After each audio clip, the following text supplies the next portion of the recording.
What if you could see the world through a different lens? Welcome to Reflected.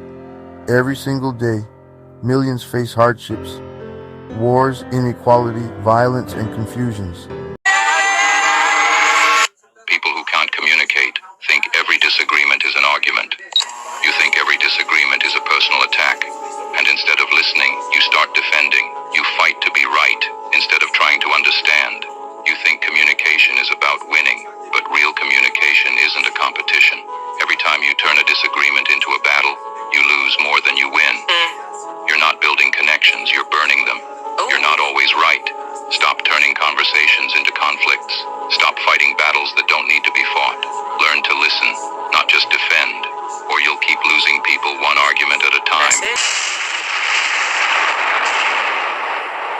When the flash hit you, you could see the x-rays of your hands through your closed eyes. To say it was frightening is an understatement. We were basically used guinea pigs. There's no other word for it.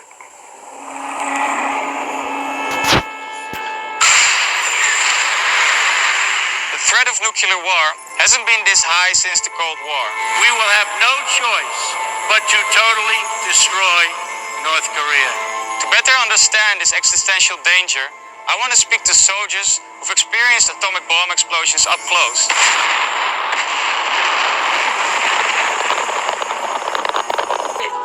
You're quoting from JFK's speech bears repetition. You know, what he said exactly was that nuclear powers have to avoid those confrontations which bring an adversary to a choice between either a humiliating retreat or nuclear war. To adapt that kind of course in the nuclear age would be evidence of the bankruptcy of our policy or a collective death wish for the world. Well, Scott, you elucidated that very well. If you're Putin, and I spent 5 decades putting myself in the shoes of Soviet or Russian leaders, I would be wondering, what the hell is Blinken and Sullivan doing? Okay. It's not clear that Biden is included in this, or the Secretary of Defense, who seems not to be in the loop on this, Austin. What do they think they're doing in authorizing strikes deeper into Russia? Are they trying to provoke us? Are they trying to put a reality to our revised nuclear strategy? Do they want us to do a little mini nuke so that they can mini nuke back? Is that what they're trying to do? Now I'm scared, and this time is for real, because this is changing everything. On the 20th of November 2024, a few days ago, there has been a missile attack on Ukrainian factory PA Pivdenmash, previously known as Yuzmash. This is a Ukrainian manufacturer of rockets and everything space, like satellites, engines, and so on. And its headquarters and production facility is in Dnipro. The factory has already been attacked in the past, and this attack has been a complex operation. The Russians launched 6 Kh-101 cruise missiles, 1 Kinzhal missile, and something new. In fact, at 5:17, this happened.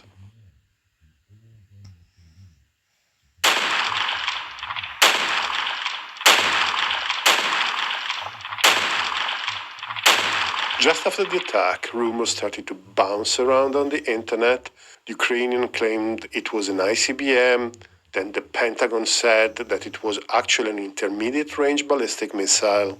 But everything was clarified by a TV message from Putin in which he explained that this was a new system, a new intermediate-range ballistic missiles that had never been used before. And luckily, he clearly specified that was armed with multiple conventional warheads. And having an intermediate-range ballistic missile armed with conventional warheads, it's new in itself, but we will get back to it. The new missile is the 9M729 Arezhnik. Why it's named so? Well, when I was a boy, my parents had a house with a large garden, and we had a hazelnut tree. It was nice to pick up the hazelnut in autumn, but in spring, the hazel has very peculiar flowers that look like this. And this is how the warheads of the new missile look. The Russians usually name their ballistic missiles after trees. I wouldn't be surprised if they named this one Orezhnik exactly for this reason. This is a brand new system never seen before. And Putin himself clarified that this was to be considered an operational test. The Pentagon maintains that this is a variant of the R-26 ICBM. I have reasons to think otherwise. Uzmash was hit by 6 waves of 6 vehicles. Some of the waves look smaller, but it's likely the different perspective. In fact, we have different angles, and from different angles, they sort of look the same. At first, I thought it was a case of several missiles with multiple warheads, but then I came to realize that what we were seeing were actually 6 multiple independent re-entry vehicles, each one with 6 submunitions. Missiles with multiple warheads, but then I came to realize that what we were seeing were actually 6 multiple independent re-entry vehicles, each one with 6 submunitions. A MIRV is a type of missile warhead that exists to give the missile the possibility of hitting multiple targets or concentrating several warheads, not just one, on a single target, like in this case. The growing tension in the Western Pacific, we discussed how many ballistic missiles may be necessary to disable a large air base. We discussed a scenario in which Misawa, a US Air Force base in Japan, comes under attack from the Chinese. It was an interesting video, and I suggest you to have a look. However, the result of that analysis was that you may need well over 100 missiles to disable a large air base like Misawa, for example. And you need that many even if the base is not protected by anti-ballistic systems. Large air bases are hard and big targets with simply a lot of things to hit. And if the base is defended, you may need twice as many missiles because the first wave will be needed to deplete the defending battery, and the second wave will do the job. So, in the light of this consideration, do you realize what the Russians have just done? The Russians have just reduced these few hundreds of missiles to 4 or 5. Your only hope in this case is to hit the missile before it releases the submunition, which is something that the SM-3 might be capable of doing, but surely is beyond the THAAD capability. Now, do you realize that a couple of hundred of these Orezhnik could ground all the NATO air forces in Europe? And if the bases were defended, do you realize that you need at least a THAAD battery for every air base? How much is going to cost? And more importantly, how long is going to take to build all these launches, interceptors, radars, and so on?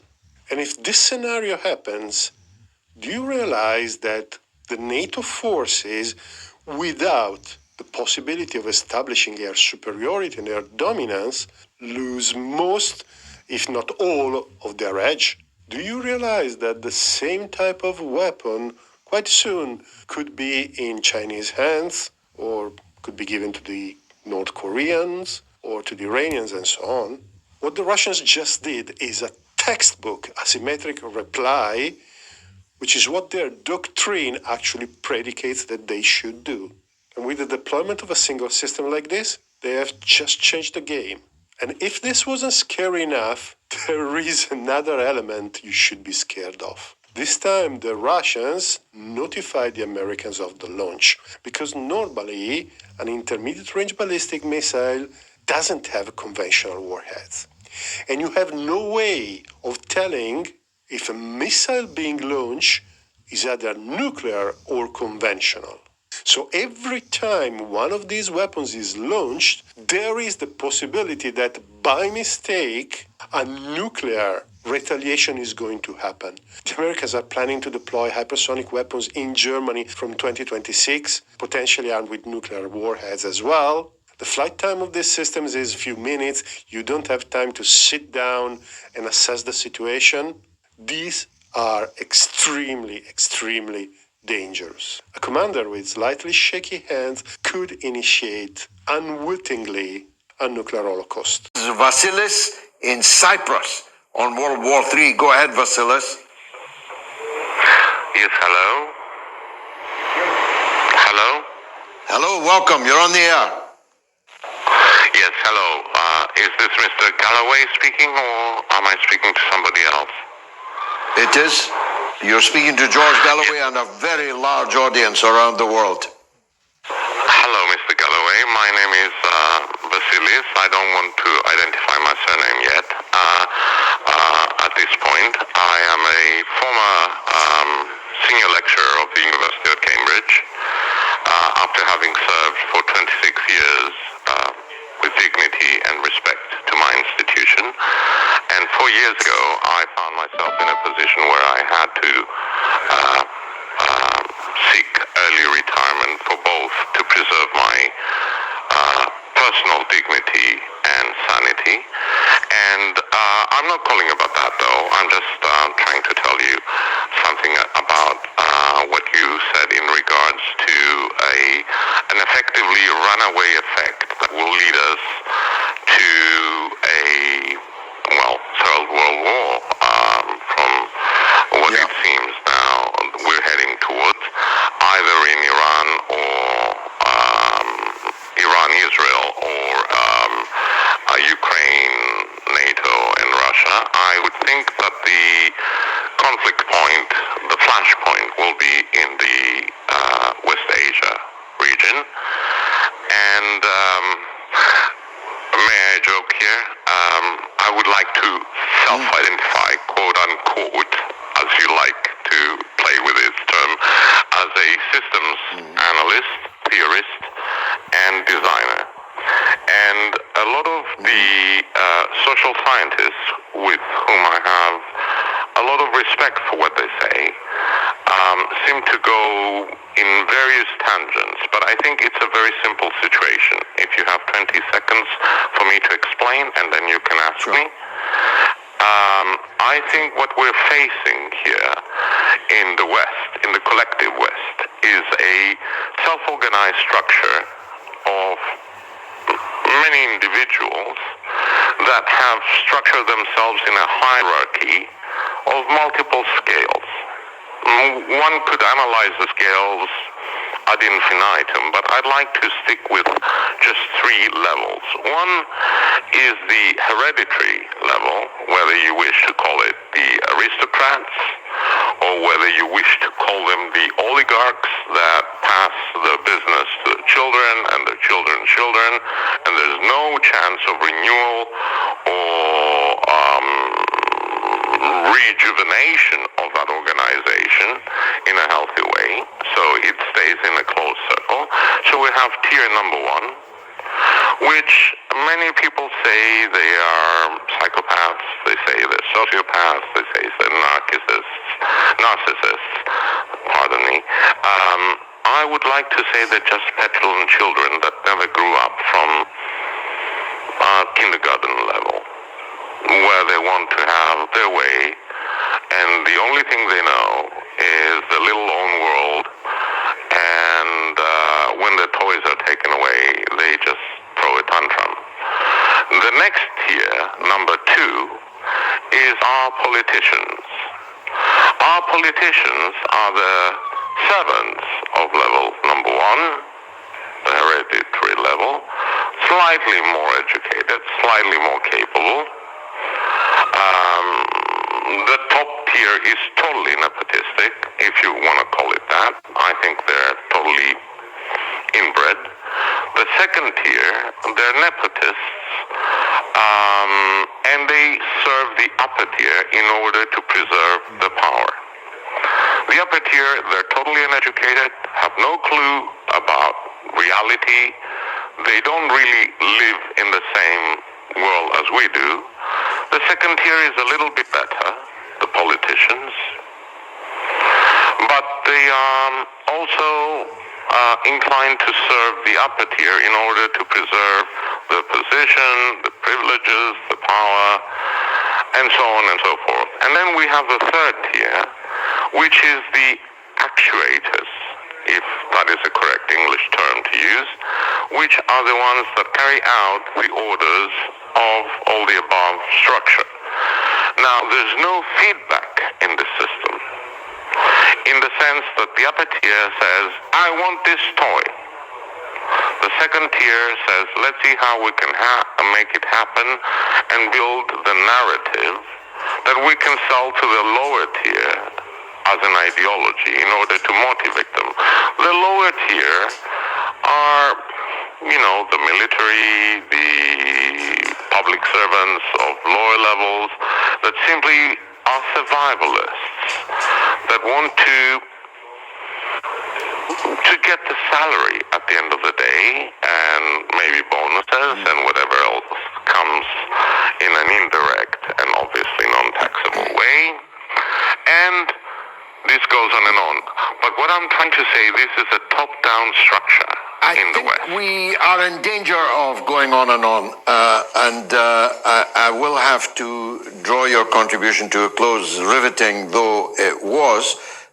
Some people think you're artificial intelligence, but I know you're a Cambridge academic, and I'm glad that you called the show. Let's say that was part one of your analysis of the class structure that we have in Western countries. Do come back subsequent shows to further educate us. You've been marvelous, Vasilis in Cyprus. We have seen atomic bombs detonate.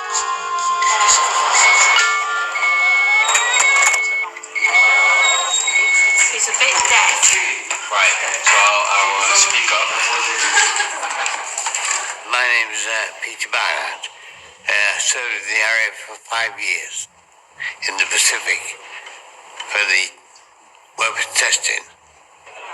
My name is Douglas Hearn.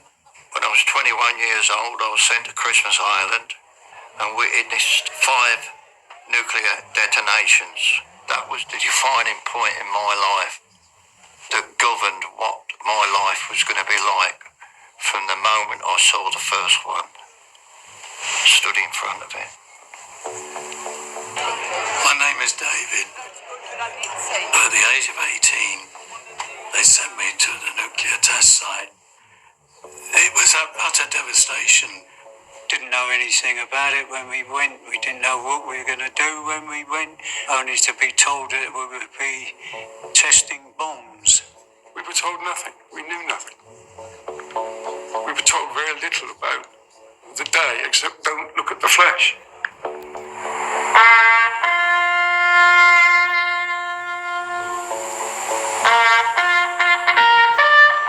Can you describe the day that the nuclear bomb was dropped?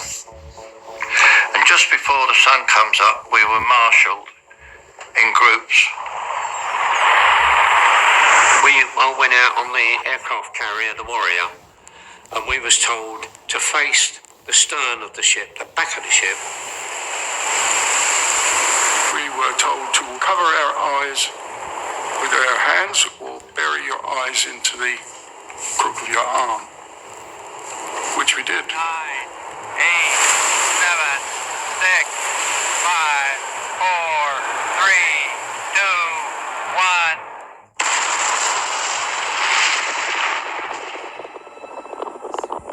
To say it was frightening is an understatement. I think it shocked us all into silence. When the flash hit you, you could see the x-rays of your hands through your closed eyes. It was just sheer brilliant light. So I've never seen anything like it. Never had done. In the process of hands over your eyes, you saw every bone in your hand. If I was looking at you now, I would see all your bones. You would see all the blood vessels and everything in the bones a lot. Then the heat hit you, and that was just as if somebody my size had actually caught fire, then walked through me. It was an experience that was absolutely unearthly. It was so strange. Some of the lads would stand up, but about 30 odd seconds later, you'd get the blast, and the blast would knock you flying. And there were guys with bruises and broken limbs. We couldn't believe it. After a while, we were told that we could now stand and look up and watch the mushroom form. You caught sight of it at 90 degrees. It was that huge. It wasn't there. It wasn't there. It was there. It was practically above you.